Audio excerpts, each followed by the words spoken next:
साहित्य संमेलनाचे जे अध्यक्ष आहेत, स्वागत अध्यक्ष म्हणतो आपण त्यांना, हा साहित्य संमेलन नाशिकमध्ये ठेवलं आहे. खरं बघितलं तर हे साहित्य संमेलन नाशिकमध्ये हे प्रथमच होत आहे, म्हणजे उत्तर महाराष्ट्रात होत आहे.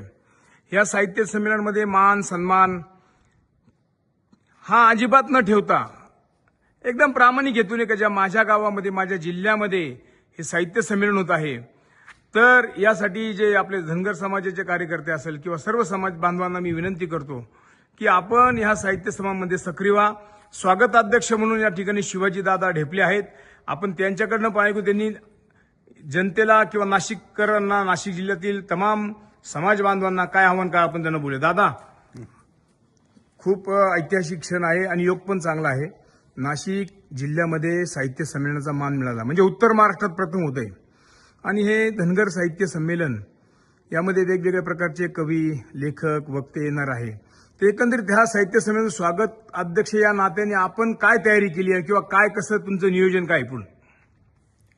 आपण गेले 1-1.5 महिन्यापासून या राष्ट्रीय आदिवासी धनगर साहित्य संमेलनाच्या तयारीसाठी आपण सर्वजण काम करीत आहोत. नाशिक जिल्ह्यातील सर्वच कार्यकर्ते ज्यांच्या मार्गदर्शनाखाली आपण काम करतो ते संस्थापक अध्यक्ष माननीय डॉक्टर अभिमन्यू टकले साहेब, मार्गदर्शक आणि आपल्या संयोजन समितीचे सदस्य माननीय बाळासाहेब पाटील कर्नवर आणि सर्व संयोजन समितीचे सर्व सन्माननीय सदस्य. खरं तर आपल्यासाठी, नाशिक जिल्ह्यासाठी ही अभिमानाची गोष्ट आहे की धनगर समाजाची सामाजिक, राजकीय आणि आर्थिक उन्नती आणि प्रगती जर व्हायची असेल तर या संमेलनाच्या माध्यमातून समाजाचं प्रबोधन करणं आवश्यक आहे. आणि वेगवेगळ्या अंगानं, वेगवेगळ्या वक्त्यांच्या माध्यमातून, वेगवेगळ्या साहित्यिकांच्या माध्यमातून हा प्रयत्न आपण या ठिकाणी करणार आहोत. मला निश्चित खात्री आहे की या माध्यमातून समाजाच्या विविध प्रश्नांवर, समाजाच्या विविध अडचणीवर हा रानावनातला, दऱ्या डोंगरातला मेंढपाळ समाज, हा समाज शहरात आला पाहिजे, गावात आला पाहिजे, शिकला पाहिजे, सवरला पाहिजे, नोकरी केली पाहिजे, व्यवसाय केले पाहिजे.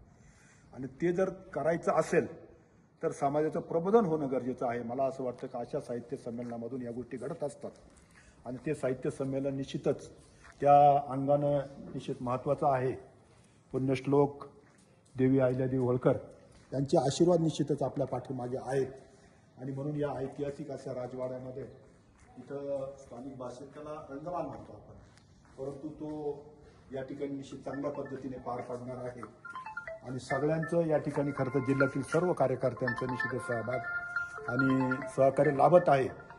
मी स्वागत अध्यक्ष या नात्यानं मी असं म्हणेल की महाराष्ट्रातील आपण सर्वच समाज बांधवांना निमंत्रण दिलेलं आहे. त्या सर्वांनी या ऐतिहासिक नगरीमध्ये, चांदवड नगरीमध्ये या संमेलनाला उपस्थित राहून या सोहळ्याचा निश्चितच आनंद घ्यावा आणि त्याच्यामध्ये सामील व्हावं, अशा प्रकारचं मी आवाहन करतो. येणाऱ्या सर्व समाज बांधवांचं या चांदवड नगरीमध्ये, नाशिक जिल्ह्यामध्ये स्वागत आहे, असं या प्रकारची या ठिकाणी मी अपेक्षा व्यक्त करतो. धन्यवाद.